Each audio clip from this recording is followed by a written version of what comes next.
Welcome to Verdict Watch. I'm Daryl Khan.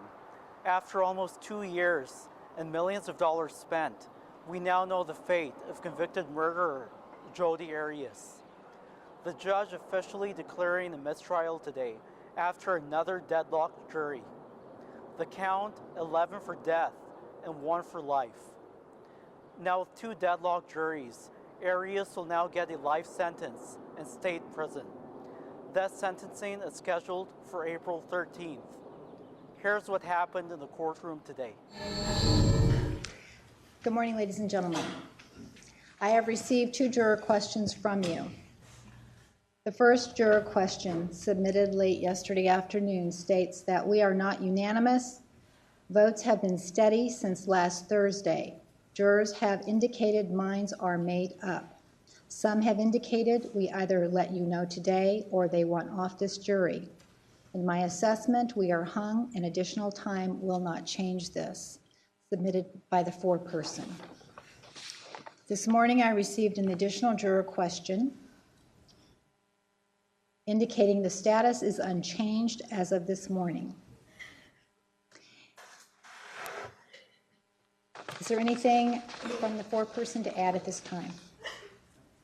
All right, at this time, the court is declaring a mistrial. Ms. Arias, you have a right to have a pre-sentence report prepared. Your attorney is indicating you wish to waive that right. Is that correct? Yes. Now, the jury held a press conference today after the decision was announced. It was audio only, and they asked not to be identified. Here's what the jury foreperson had to say.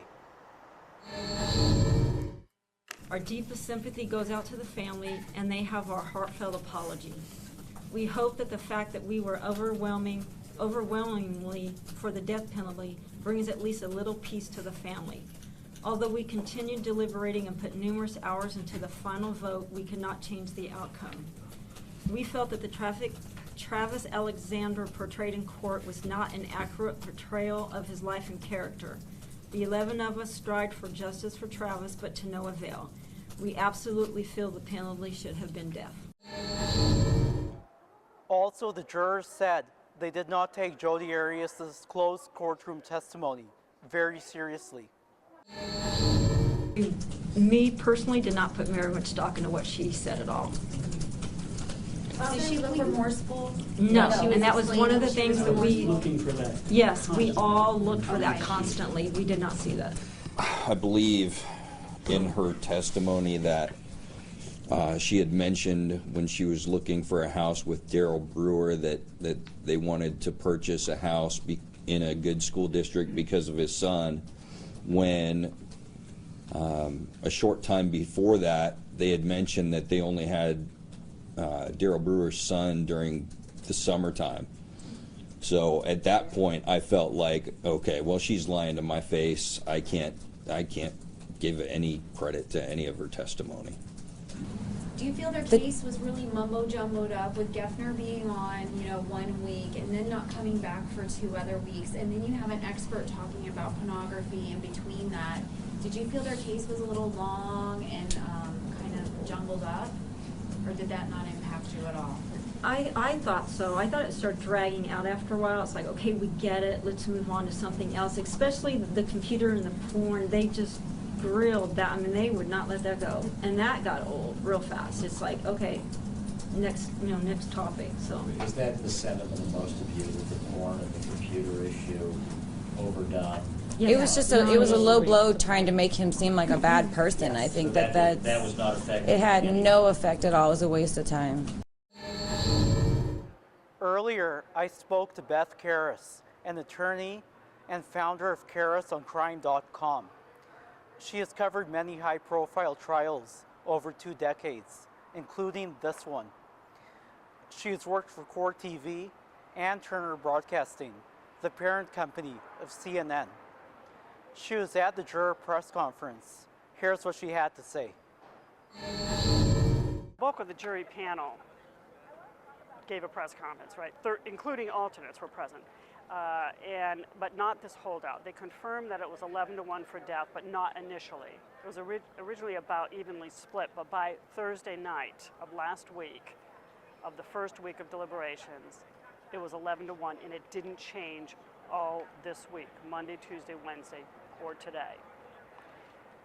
My takeaway from this is that this one juror followed her oath, which was to stay true to her beliefs. The others say they don't think there's anything that could have changed her mind. They tried everything. They don't think any more evidence would have changed her mind. She believed that there was some psychological abuse, and she was not going to seek revenge for Travis's death by killing Jodi Arias. I also asked Beth if anything should have been done differently during this penalty phase retrial. Well, it's hard for me to look back now in a 4-month trial, and I was here for the 5-month first trial, all phases, to say if I would have done anything differently. I was just surprised the prosecution didn't present more evidence of the premeditation and the cruelty of the murder, but it really didn't make a difference. These 11 of the 12 jurors found it, there was enough aggravation to justify a death sentence. It was just this one juror whom they believe came in maybe even with an agenda. I spoke to Paul Sanders, who was a juror in the Marissa Devault case, another high-profile trial here in Maricopa County, and he gave me an idea of what it's like to be in deliberations in a high-profile trial like this one. The third phase, this jury was at a great disadvantage because they didn't get to walk through the first 2 phases. The first phase would have been the decision of premeditation or second-degree murder. The second phase was the decision of cruel and heinous. And by walking that step before you get to the third phase, you have a good direction of how you understand each other as a jury and what it takes to converse and know each other and all of that. So now by them just coming in at the third phase, they were disadvantaged. So they had to start from the beginning, figure out the murder, given the limited information that Juan Martinez was given to him. And I think at the end of the day, it comes down to a moral assessment. Could they or could they not decide if someone lived or died?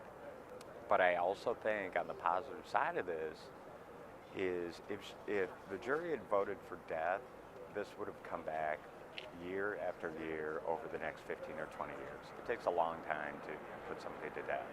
So the family would have been coming back to this courthouse, reliving the murder, seeing the defendant, seeing the killer, the person who took Travis Alexander from their lives. And by this going to the judge's desk and her giving life without parole, when I have every confidence in the world it is going to happen, the evidence leads that way.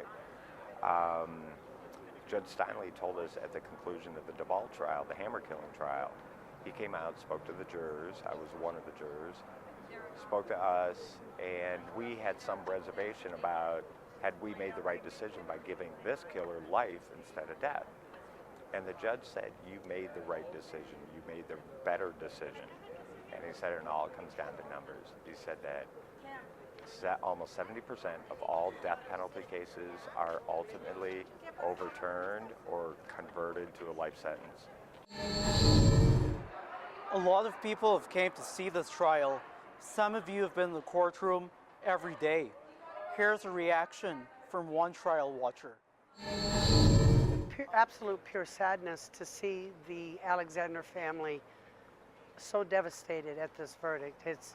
As Tanisha left the courthouse today and she was walking away, her words were, "There is no justice," and there isn't. Now, there are a lot of questions being raised about juror number 17, the one female juror who did not vote for death. At one point, fellow jurors asked the judge that she be replaced from deliberations, not because she did not agree with them, but because they felt that she already formed a bias. And also she had mentioned seeing parts of the Lifetime movie on Jodi Arias. Once again, Arias will be sentenced on April 13th. Until then, thank you for watching Verdict Watch.